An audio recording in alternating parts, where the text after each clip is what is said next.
Hey everyone, and welcome back. You ever get that feeling, where you watch a film and you just know there's got to be more to it? There's got to be more than meets the eye. Definitely. Well, that's what we're doing today. We're diving deep into Pixar's Coco. Good pick. I mean, it's visually stunning. We all know that, right? The music is amazing. But what is it that elevates this film beyond just your typical, animated movie? Ooh, that's a great question. And I think what makes Coco so fascinating, at least to me, is the timing of it all, Mm-hmm. right? So before it was released, Pixar wasn't exactly, at its peak. Think back to like Cars 2, Oh, yeah. panned by critics. Oh, Even audiences were kind of like, eh.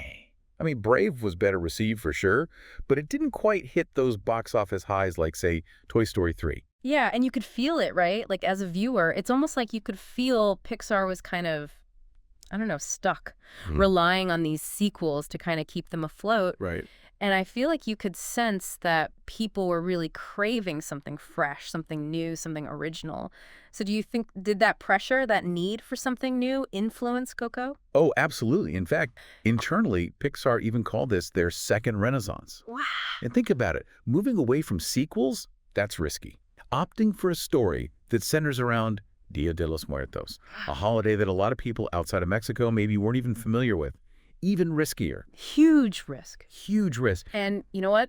It paid off. Big time. Coco wasn't just a hit, it was critically acclaimed.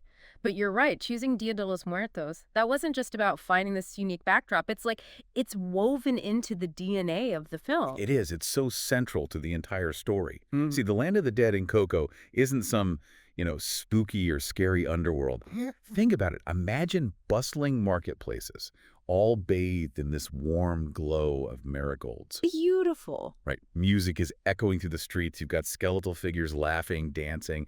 It's such a stark contrast to, like, the quieter, almost muted palette of the living world. It's so vibrant and it really sticks with you. And it's almost like the film flips the script on how we view death. Instead of this thing that we fear, it's the sense of continuation, it's celebration even. Exactly. And that contrast, it's genius because it lets Pixar really tackle these complex, these heavy themes, like memory, legacy, the fear of being forgotten. Hmm. Think about it. In the film, being forgotten in the land of the dead, that's the true death. I mean, what's more, like, profound than that? It's true. And it makes you think, right, what will people remember about us? Will our stories be passed down? And that's powerful stuff. And even for those of us who aren't, facing imminent, Right, exactly. it makes you think. And that's it, right? It's that exploration of these universal human experiences that allows Coco to resonate so deeply. And speaking of things that echo through generations, we got to talk about the music. I mean, Remember Me, right? That's not just a catchy song. That's like the heart of the film. You almost can't listen to that song without getting a little misty-eyed. What is it about Coco's use of music that makes it so powerful, so impactful? Well, I think it's the way they use music to really sort of underscore those universal themes we were talking about. Think Yep. back to the first time you hear Remember Me in the movie. It's this like upbeat, almost like a throwaway tune from Ernesto de la Cruz, right? Right. But then as the story unfolds, the song starts to take on these new layers of meaning. It's true. You start to notice these little details. And at first, Remember Me, it's all about Ernesto and his desire to be remembered, to be famous. But through Miguel and his journey, you see it kind of transform into something, I don't know, more intimate. Yes. It becomes about family and remembrance. It goes from like a catchy jingle almost to a lullaby, this symbol of connection between generations. By the time we get to that climax, and Miguel is singing it to Mama Coco. Oh, I get chills just thinking about it Right. It's no longer about fame at that point. It's about keeping someone's memory alive. every time. Speaking of connecting across generations, I was really, really impressed with how Coco portrayed Mexican culture. As someone who's not super familiar with Dia de los Muertos beyond just the basics, I felt like I learned so much. And it never felt like, educational. Like they Right. weren't hitting you over the head with it. Did Pixar face any, challenges or pushback in making sure they got the representation piece of it right? Oh, for sure. I mean, think about it. Depicting another culture, especially a holiday, as, spiritually significant as Dia de los Muertos, it's a tightrope walk. Definitely. But Pixar, to their credit, they really went above and beyond. They had this whole team of cultural consultants. They really immersed themselves in Mexican traditions, and they even brought on, like, renowned Mexican artists and designers Wow. to make sure it felt authentic. And you can feel that, like Oh, yeah. every detail from the ofrendas, all glowing with the candles, to the alebrijes, which are so intricate, every Right. frame, it's like it's infused with this deep respect for Mexican culture. Yeah. Even just like the inclusion of Frida Kahlo, that's not just a cameo. It's so much more. It's like this Yeah. nod to, challenging norms and embracing individuality. All those themes that resonate with Coco. Exactly. It's a great example of how to weave in these cultural touchstones Yeah. in a way that enriches the story, but it doesn't feel forced. And it kind of makes you wonder, what other details did they include that maybe went unnoticed? Now, that is the question. Yeah. And one we'll perhaps get into after a quick message.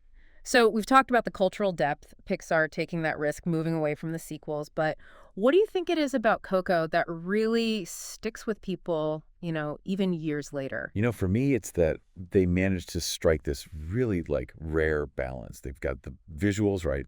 Stunning. And they don't shy away from emotional depth, from going there. Right. So you're watching and you're just swept away by the music, by the colors, by the sheer imagination, this fantastical world they created. But underneath it all, Coco is wrestling with these universal truths. I mean, the desire to be remembered, that's huge, right? The importance of family, the weight of legacy, those are things everyone connects with. Age doesn't matter, background doesn't matter. It's true. I've seen it, I don't know how many times, countless times, and it still gets me. That scene Miguel singing Remember Me to Mama Coco? Oh, yeah. Brings her back from basically forgetting, oh man, pure emotional magic. It's true. And that's where I think it goes beyond just entertainment, It makes you look inwardly. It's Yeah. it's asking us to think about our own lives, our families, what stories are we carrying? How do we make sure that, the memories of people we love, those stay alive? And these aren't just big philosophical questions. They're human, Yes. at the core of it all. Yeah. It's like Coco gives us permission almost to talk about this stuff, even, celebrate it. Because we do. We shy away from talking about death. It's taboo, something to fear. But Coco's saying, no, this is just part of the cycle, It's a part of life. And it's saying, remember these people, share the stories, keep those connections going. Exactly. And it's that that life-affirming message woven in with all the artistry, the culture. That's what makes Coco more than a movie, It's right? definitely not just a movie. It's an experience. Yeah. Stays with you. Well said, well said. Hmm. So as we kind of wrap up our deep dive on Coco, I'm curious, what resonated most with you?